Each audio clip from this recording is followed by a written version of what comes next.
नमस्ते।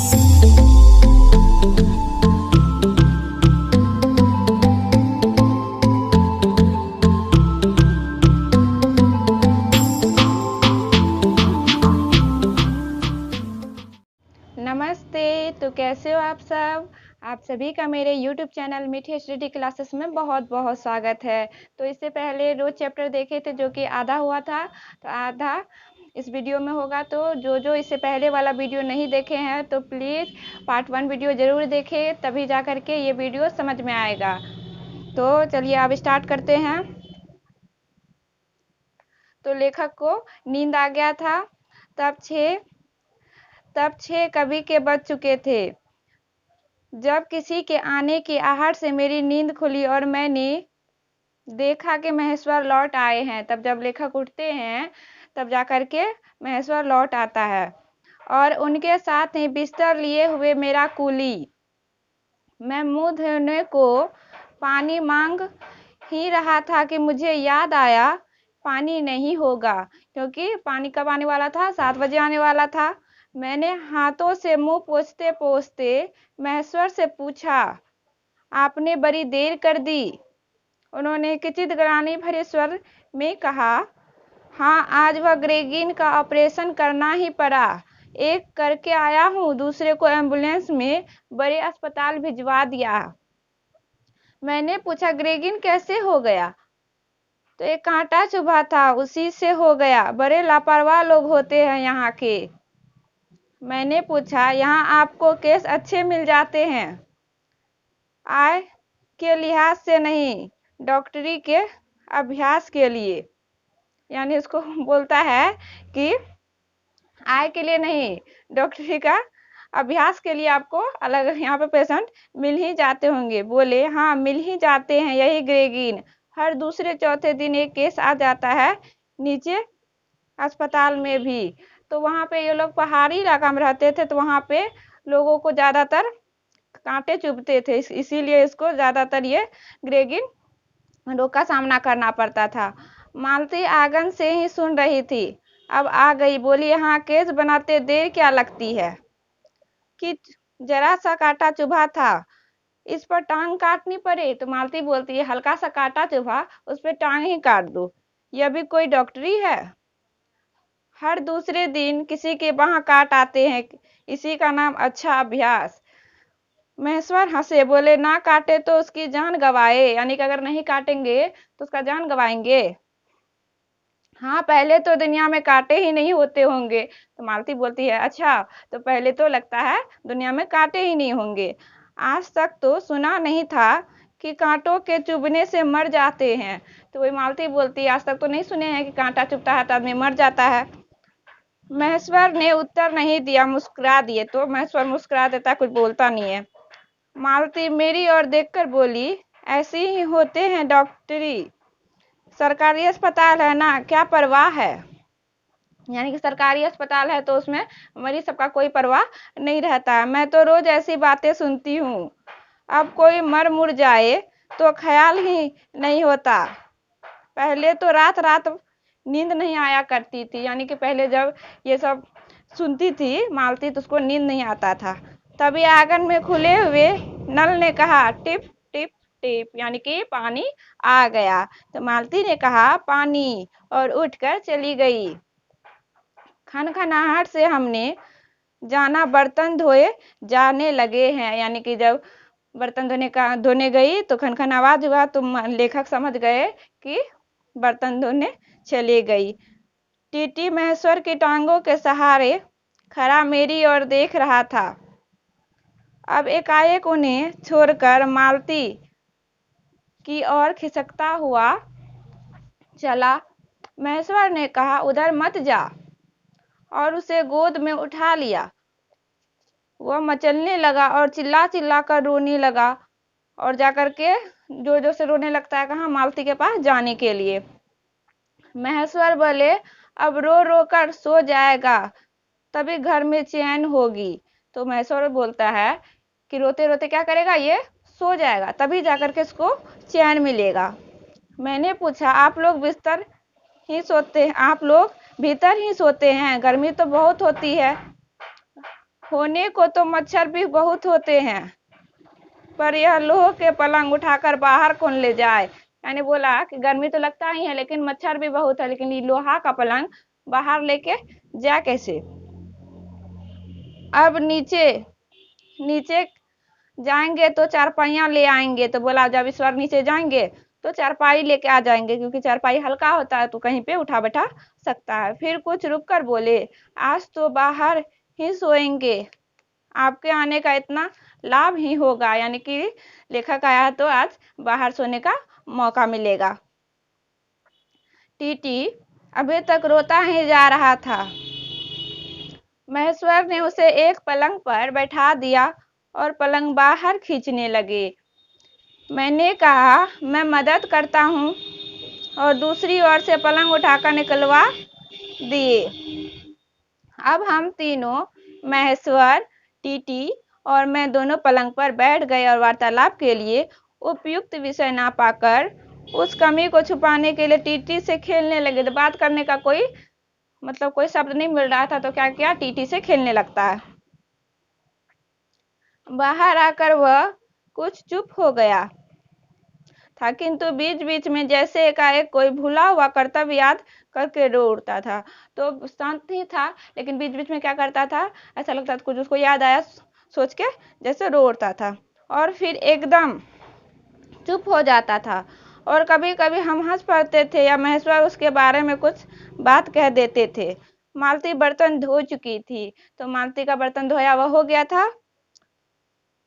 जब वह उन्हें लेकर आंगन के एक और रसोई के छप्पर की ओर चली तब महेश्वर ने कहा, थोड़े से आम लाया हूँ, वह भी धो लेना। तो महेश्वर जब आए थे तो अपने साथ आम लेके आए थे, तो वही बोले आम लेके आए हैं, उसको भी धो लेना। कहाँ है, कहाँ है, तो पूछती है कहाँ है, तो अंगीठी पर रखे हैं कागज में लिपटे हुए। तो कागज में लपेट करके उसमें अंगीठी में रखा हुआ था। तो मालती ने भीतर जाकर आम उठाए और अपने आंचल में डाल लिए। तो जरा सा जितना आम था सबको आंचल में ले ली। जिस कागज में वे लिपटे थे वह किसी पुराने अखबार का टुकड़ा था। तो जिसमें आम रखा हुआ था वो एक अखबार का टुकड़ा था। मालती चलती फिरती संध्या के उस क्षीण प्रकाश में सी को पढ़ती जा रही थी। यानी कि वो पेपर को क्या कर रही थी, हल्का सा रोशनी आ रहा था, उसी में उसको पढ़ रही थी। वह नल के पास जाकर खड़ी उसे पढ़ती रही। तो वो जब तक पूरा खत्म नहीं हो गया तब तक उसको पढ़ते थी। जब दोनों और पढ़ चुकी तब एक लंबी सांस लेकर उसे फेंक कर आम धोने लगी। जब पढ़ा हो गया वो तब जाकर के उसको फेंकती है। मुझे एकाएक याद आया, बहुत दिनों की बात थी जब हम स्कूल में भर्ती हुए थे। यानी लेखक को कुछ याद आता है कि जब वो स्कूल में भर्ती हुआ था तब हमारा सबसे बड़ा सुख, सबसे बड़ी विजय थी हाजिरी हो चुकने के बाद चोरी से क्लास से निकल भागना। तो क्या बच्चा सबका क्या होता है कि अटेंडेंस बनाने का सिर्फ जल्दी रहता है, सोचता है अटेंडेंस बनाए और जाए, ताकि अटेंडेंस बन जाएगा तो उसमें लिखा चले जाएगा हाँ ये बच्चा आया है, नहीं तो अगले दिन अटेंडेंस नहीं बनने पे पिटाई लगता था। इसीलिए वो लोग का क्या काम था, बस जा करके अटेंडेंस बनाना और उसके बाद भाग जाना। स्कूल से कुछ दूरी पर आम के बगीचे में पेड़ों पर चढ़कर कच्ची आमियां तोड़ तोड़ कर खाना। तो जब आम का महीना आता था तो वहां पे स्कूल से दूर एक आम का बगीचा था, वहीं पे आम के महीना में रहता था तो उसको ये लोग क्या करता था, तोड़ता था, तोड़ तोड़ के खाता था।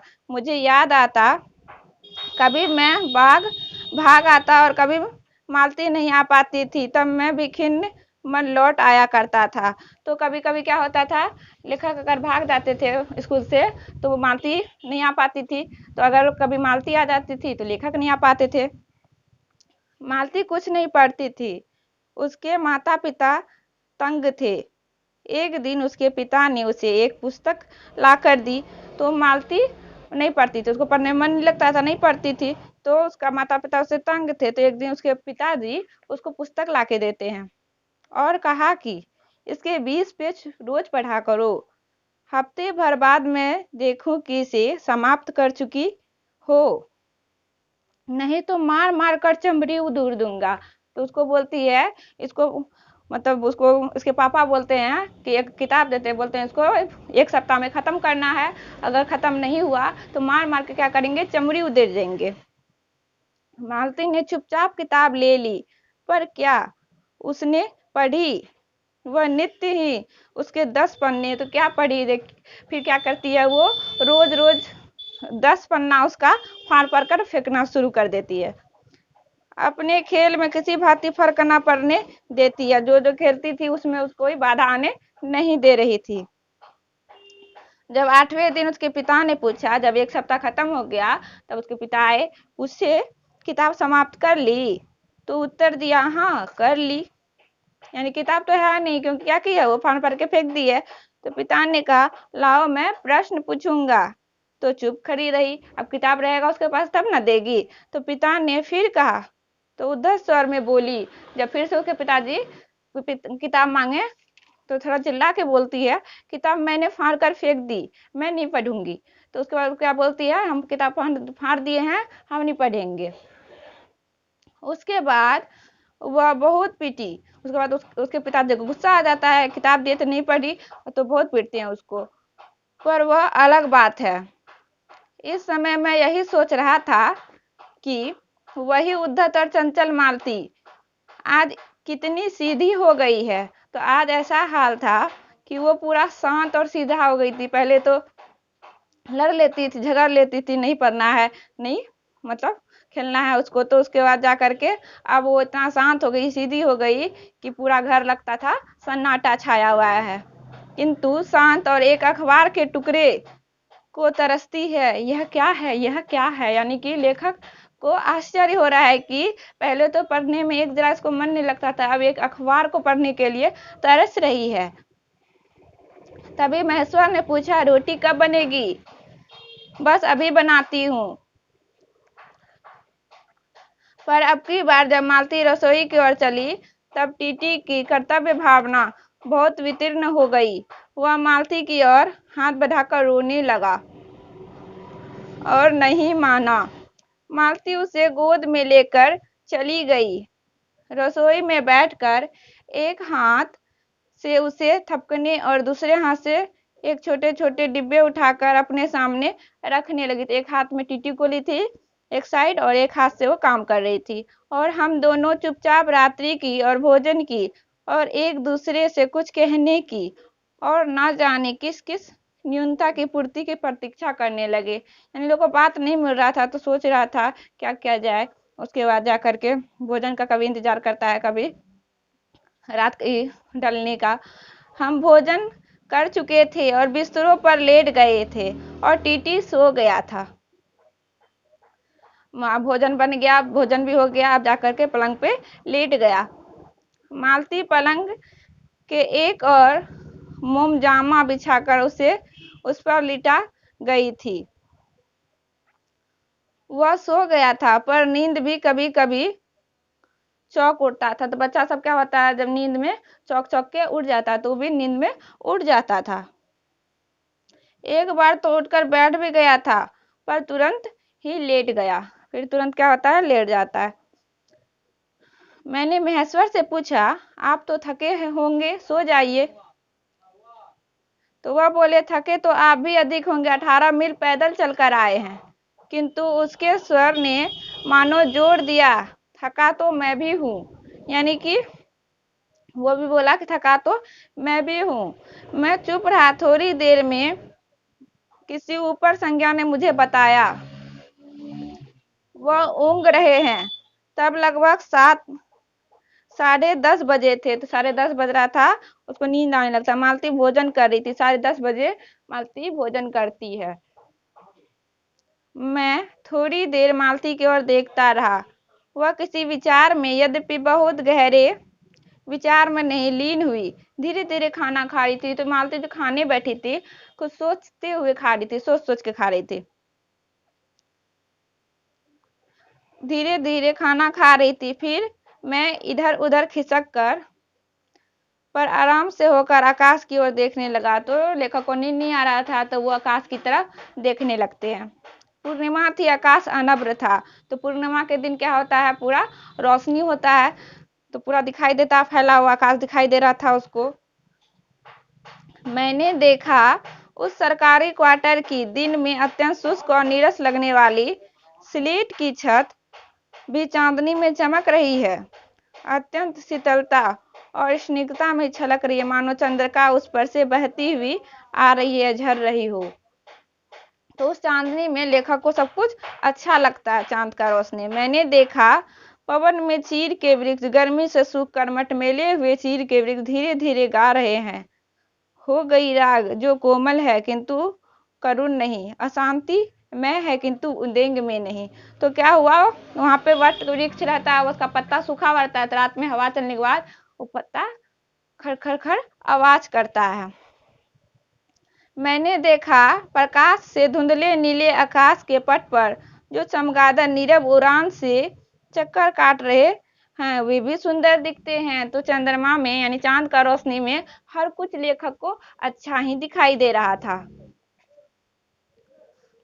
जो दिन में अच्छा नहीं दिख रहा था, वो रात में उसको उस चांदनी में, चांद की चांदनी में बहुत ही अच्छा नजर आता। मैंने देखा दिन भर की तपन, अशांति, थकान, दाह पहाड़ों में से भाप से उठकर वातावरण में खोए जा रहे हैं। तो रात दिन भर जितना वो थका, यानी पैदल चल के आया था 18 मील, तो इसीलिए वाला दिन भर जितना उसको थकान हुआ था, वो जब पूरा सब कुछ जब देखने लगा, तो उसके बाद सारा उसका थकान खत्म होने लगता है, जिसे ग्रहण करने के लिए पर्वत शिशुओं ने अपने चिर वृक्ष रूपी भुजाएं आकाश की ओर बढ़ा रखी है। पर यह सब मैंने ही देखा, अकेले मैं स्वर ऊँघ रहे तो मैं स्वर ऊँघ रहा, तो उसको नींद आने लगता है। ये सब सिर्फ लेखक देखते। और मालती उस समय भोजन से निवृत्त होकर दही जमाने के लिए मिट्टी का बर्तन गर्म पानी से धो रही थी और कह रही थी, अभी छुट्टी हुई जाती है। मेरे कहने पर ही कि 11 बजने वाले हैं, धीरे से सिर हिलाकर बता रही थी कि रोज ही इतने बज जाते हैं। तो यानी बोली कि रोज का यही हाल है, रोज 11 बज ही जाता है। मालती ने वह सब कुछ नहीं देखा। मालती का जीवन अपनी रोज की नियत गति से बहा जा रहा था। तो मालती का रोज का जो काम था, वही काम करने में उसका समय खत्म हो जाता था, जिसके कारण वो जो चंचल टाइप की थी, अब पूरे शांत हो चुकी थी। एक चंद्रमा की चंद्रिका के लिए, एक संसार के लिए रुकने को तैयार नहीं था। चांदनी में शिशु कैसा लगता है, इस अलस जिज्ञासा से मैंने टीटी की ओर देखा, और वह एकाएक मानो किसी से सोचित वामता से भर उठा और खिसक कर पलंग से नीचे गिर पड़ा और चिल्ला चिल्ला कर रोने लगा। तो क्या होता है, टीटी नीचे गिर जाता है पलंग से। तो महेश्वर ने चौंक कर कहा, क्या हुआ। तो महेश्वर भी नींद में था, ऊँघ रहा था, वो भी अचानक से उठता है, तो आवाज सुन करके तो बोलता है, क्या हुआ। मैं झटपट उसे उठाने दौड़ा। मालती रसोई से बाहर निकल आई। मैंने उस खट शब्द को याद करके धीरे से करुणा भरे स्वर में कहा, चोट बहुत लग गई है बेचारे को। यह सब मानो एक ही क्षण में एक ही क्रिया की गति हो गया। मालती ने रोते हुए शिशु को मुझसे लेने के लिए हाथ बढ़ाते हुए कहा, इसके चोट लगती ही इसे चोट लगती ही रहती है, रोज गिर पड़ता है। यानी कि मालती क्या बोलती है, इसको चोट हमेशा लगता है, रोज ऐसे गिरते रहता है। एक छोटे क्षण भर के लिए मैं स्तंभ हो गया। यानी थोड़ा देर के लिए लेखक स्तंभ हो गया, कुछ नहीं बोल रहा था, क्योंकि आखिर ऐसा क्यों बोल रही है। फिर एकाएक मेरे मन ने, मेरे समुचे अस्तित्व ने विद्रोह के स्वर में कहा, मेरे मन के भीतर ही, बाहर एक शब्द भी नहीं निकला। यानी अंदर ही अंदर सोच रहा था, आखिर इसको क्या हो गया, एक माँ होकर के इसका बच्चा गिर गया और बोलती है कि रोज ऐसे ही गिरता है। माँ, युवती माँ, यह तुम्हारे हृदय को क्या हो गया है। यानी अब उस मालती को कुछ फर्क ही नहीं पड़ता था क्या हो रहा है, नहीं हो रहा है, जो तुम अपने एकमात्र बच्चे के गिरने पर ऐसी बात कह सकती हो।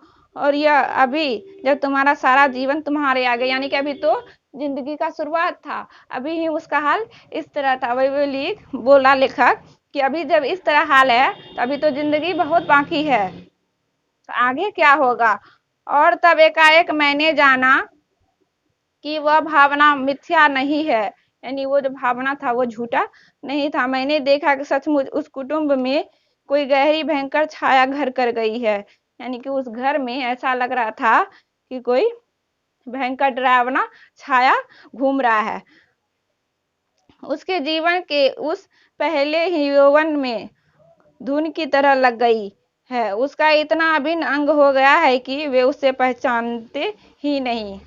उसी की परिधि से घिरे हुए चले जा रहे हैं। इतना ही नहीं, मैंने उस छाया को देख भी लिया, यानी लेखक को भी अब लगने लगा कि जो ऐसा वातावरण है, इस वातावरण के कारण ही मालती इस तरह से हो गई है, क्योंकि अज्ञात रहकर भी वो जो छाया था वो लेखक को भी किसी ना किसी तरह अपने में ग्रस रही थी।